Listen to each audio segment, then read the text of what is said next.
अस्सलाम वालेकुम। पाकिस्तान भर फिरने का मौका मिलता है, काम की नौयत मेरी ऐसी है।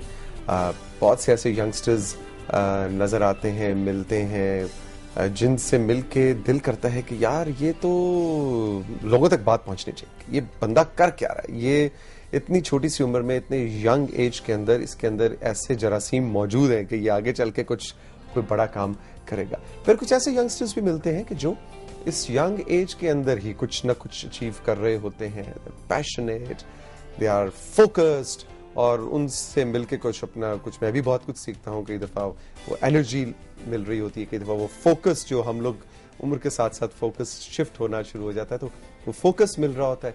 कई दफ़ा कोई काम की बात मिल रही होती है, कई दफ़ा ये एहसास हो रहा था कि यार कितनी फिट बात है, हमारी अगली नस्ल जो हमसे ज़्यादा अच्छी है, ज़्यादा प्रोडक्टिव है और ज्यादा शायद इस मुल्क से प्यार भी करती है। सीरियसली, इसलिए कि जब तक आपके अंदर प्यार ना हो, वो पैशन ना हो, आप कुछ भी करना चाहें आप नहीं कर सकते। आज जिस खातून कहने लगा था मैं, हाँ खातून ही है, मतलब टेक्निकली तो खातून है, लेकिन एक छोटी सी बच्ची है, 23 साल की, यंग है। अब बच्ची कहूंगा फिर भी उनको लगेगा मुझे बच्चे क्या दिया, खातून कहूंगा कहेंगे क्या माल है आपने मुझे खातून बना दिया।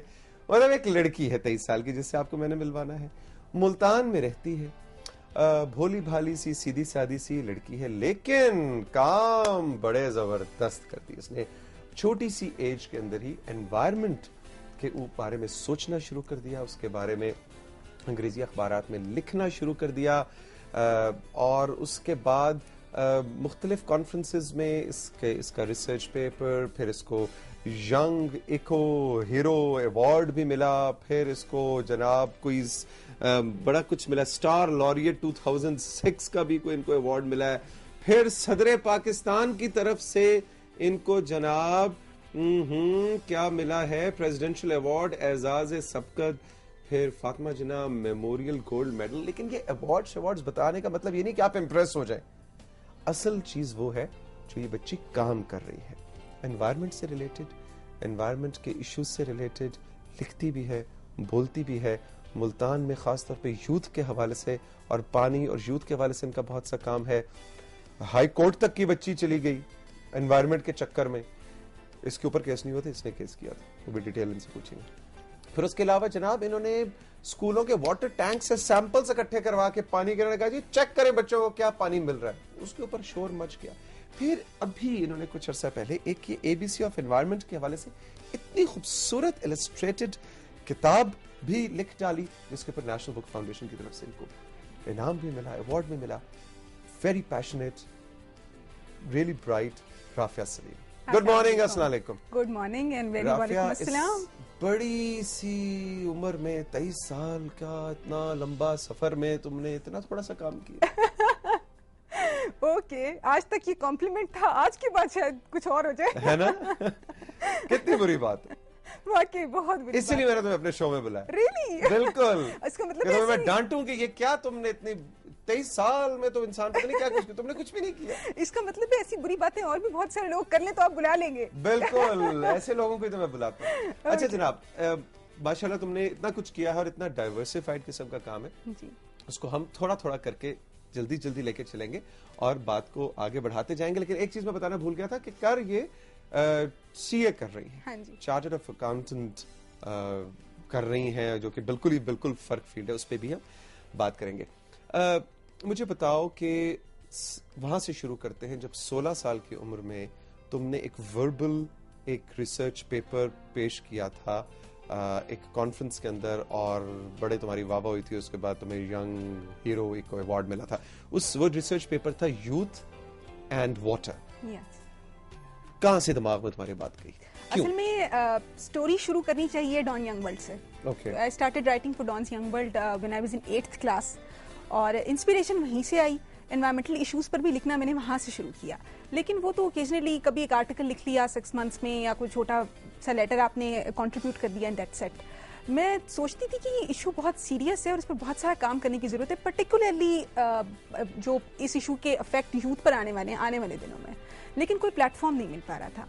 उन्हीं दिनों मेरी नज़र से एक इनविटेशन गुजरी कि पाकिस्तान में एक साउथ एशियन लेवल की कॉन्फ्रेंस मुनक्किद होने वाली है on the subject of water and water pollution, और तमाम यंग रिसर्चर्स को इनवाइट किया जाता है कि वो उस पर कंट्रीब्यूट करें अपने रिसर्च पेपर्स के सिनॉप्सिस। तो I wasn't a young researcher then, I was a novice writer who was learning to write actually.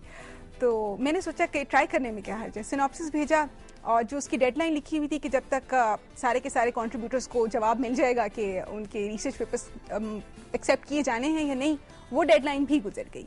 उसकी भी एक माह बाद मुझे कॉल मौसूल हुई उसकी सेक्रेटेरिएट की तरफ से कि एक्चुअली ऑफिस शिफ्टिंग में गुजर रहा था इसलिए, लेकिन आपका रिसर्च पेपर पहले से ही हाईलाइट था और आप उस पर कॉन्ट्रीब्यूट करें। मैंने कॉन्ट्रीब्यूट किया and thanks to the organizer it was selected for oral presentation.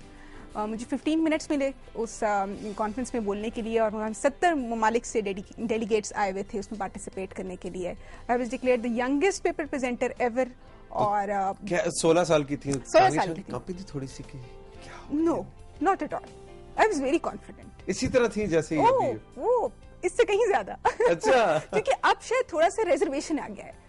16 years of as में इतना रिजर्वेशन नहीं होता, आप जो चाहते हैं वो बोलते हैं, जो सोचते हैं वो कर गुजरते हैं।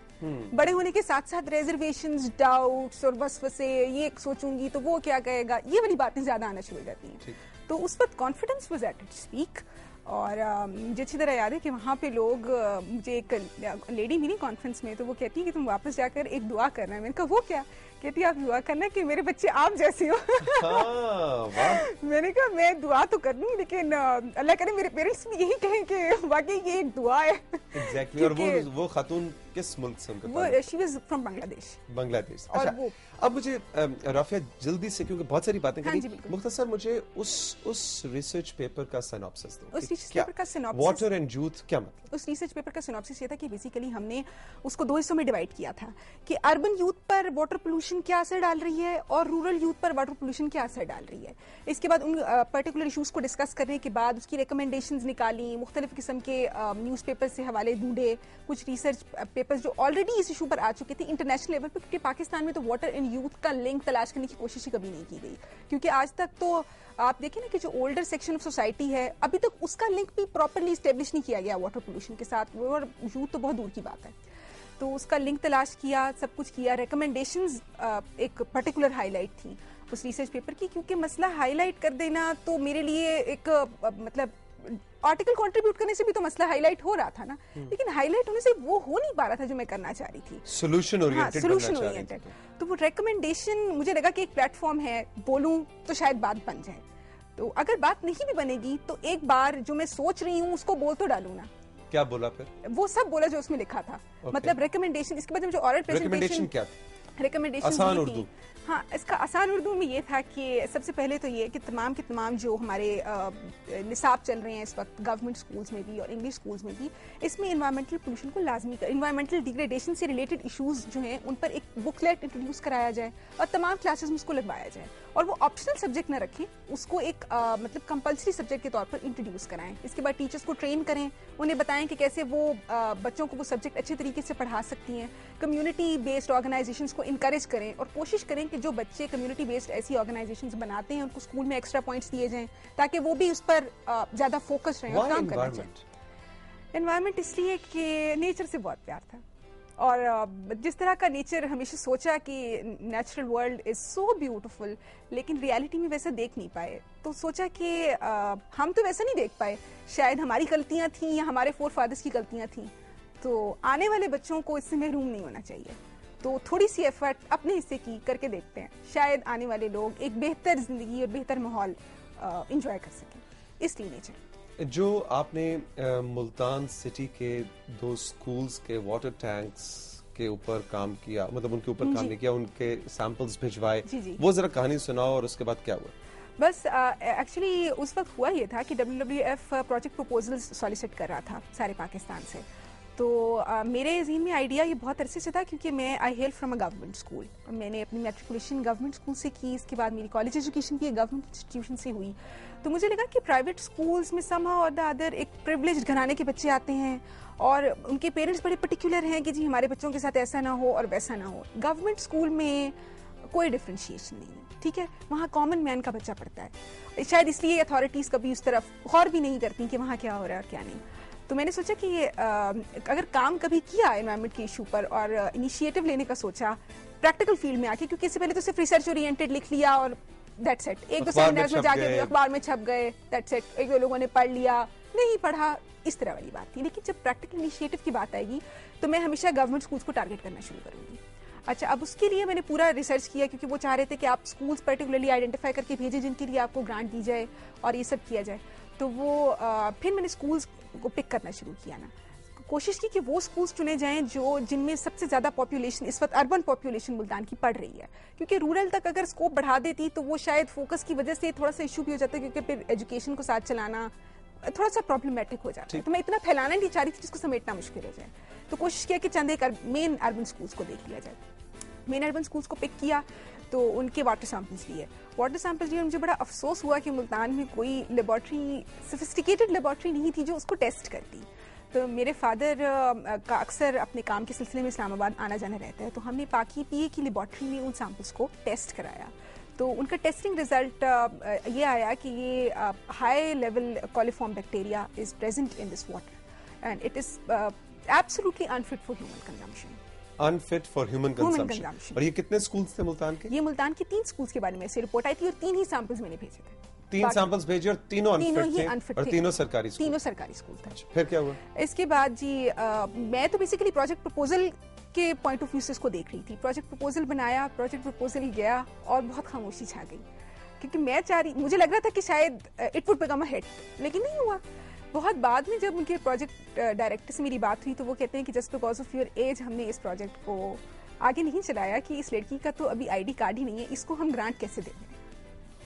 तो आप ग्रांट क्या लेके क्या करना चाह रही थी? ग्रांट लेके मैं उसको सही करना चाह रही थी ना मामले को, कि डीप बोर कराया जाए पंप्स को, उनको बाकी मतलब इस मसले का कोई सोल्यूशन तो होगा ना। अब ये तो नहीं कि पानी पीना बंद कर देंगे बच्चे वहां पे, यकीनन कोई सोल्यूशन होगा। और जब तक मेरे पास पैसे नहीं है, टेक्निकल सपोर्ट नहीं है, वो मसला कैसे हल होगा? तो क्या वो सैंपल का रिजल्ट उन स्कूल्स के प्रिंसिपल्स के पास नहीं लेके गई आपके वो अपने एंड पे कुछ करते, शायद सरकार पैसा देती? हाँ, वो सरकार पैसा देती तो एक फार क्राई था ना। उस वक्त तो मैं सोच रही थी कि कोई डोनर ऑर्गेनाइजेशन मुझे पैसा दे रही है और मैं ही बेहतर कर लूंगी।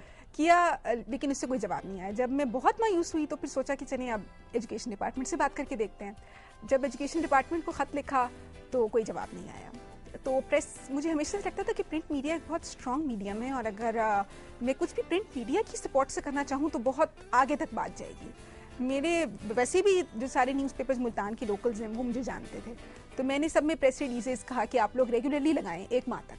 तो देखते हैं एजुकेशन डिपार्टमेंट आपकी प्रेस रिलीजेस से ज़रूर जागेगा, मेरे खत से जागे ना जागे। तो फिर काफ़ी दिन तक तो आती नहीं, कोई रिस्पॉन्स नहीं आया। फिर 2 हफ्ते के बाद उनके ईडीओ जो एजुकेशन डिपार्टमेंट के उस वक्त थे, उन्होंने ये बयान दिया कि अक्सर एनजीओज अपनी दुकान चमकाने के लिए इस किस्म की रिपोर्ट छापती रहती हैं और इनमें कोई सदाकत नहीं है। अच्छा, अब I was very much embarrassed कि इस तरह की कोई बात नहीं थी, कि मतलब मैं एक इंडिविजुअल हूँ, मुझे मनी मेकिंग से इंटरेस्ट होता तो और भी बहुत से रास्ते थे। वाई दिस, मतलब इसमें मैं ही खप रही हूँ, मैं ही एज ए सोल इंडिविजुअल सब कुछ कर रही हूँ, या मेरे फैमिली मेंबर्स हैं बेचारे कि वो ला रहे हैं, ले जा रहे हैं, अब वाटर सैंपल्स टेस्ट करा रहे हैं, इसके बाद फिर वो फॉलो भी कर रहे हैं सारे मिनिस्ट्रीज में और डिपार्टमेंट में, क्योंकि मैं एजुकेशन में इतना टाइम तो नहीं निकाल सकती थी ना कि उसको होल हार्टेडली पढ़ना भी है साथ। इस वक्त आपकी उम्र क्या थी जब का ये वाकया? इट वाज आई गेस तकरीबन 19 साल 18? नो, अच्छा, right after the research paper. अच्छा, 17-18। अच्छा जी, तो किया हुआ नहीं ना। तो अब फिर मैंने भेजा एजुकेशन ईडीओ को, उन्होंने जवाब नहीं दिया। अब फिर मामला दब गया। इसके तकरीबन 1 साल के बाद मैंने एक न्यूज़ आइटम पढ़ा कि यूनिसेफ एग्जैक्टली उन प्रपोजल्स को लेकर और काम करना चाह रहा है इस एरिया में, क्योंकि यूनिसेफ ने भी इंडिपेंडेंट लेवल पर कुछ ऐसे सैंपल्स टेस्ट कराए हैं और रिजल्ट बहुत हद तक मेरे वाले सैंपल्स के रिजल्ट से मिलता जुलता है। तो उस वक्त फिर यूनिसेफ की कोऑर्डिनेशन में एजुकेशन डिपार्टमेंट ने थोड़ा बहुत काम किया, मतलब डायरेक्टिव्स वगैरह इशू किए और कहा कि आप मतलब twice a year at least report ज़रूर आनी चाहिए कि आपने अपने पंप्स को अपने वाटर टैंक्स को साफ कराया है, अपने पंप्स को डीप बोर कराया है, अपने वाटर सैंपल्स को रेगुलरली टेस्ट करा रहे हैं एंड ऑल दैट। तो उस वक्त खुशी मुझे हुई कि सूनर और लेटर एटलीस्ट इशू तो सामने आ गया। मेरा नाम आना इम्पोर्टेंट नहीं है, इशू का आना सामने इम्पोर्टेंट। तो अब इन स्कूल्स के अंदर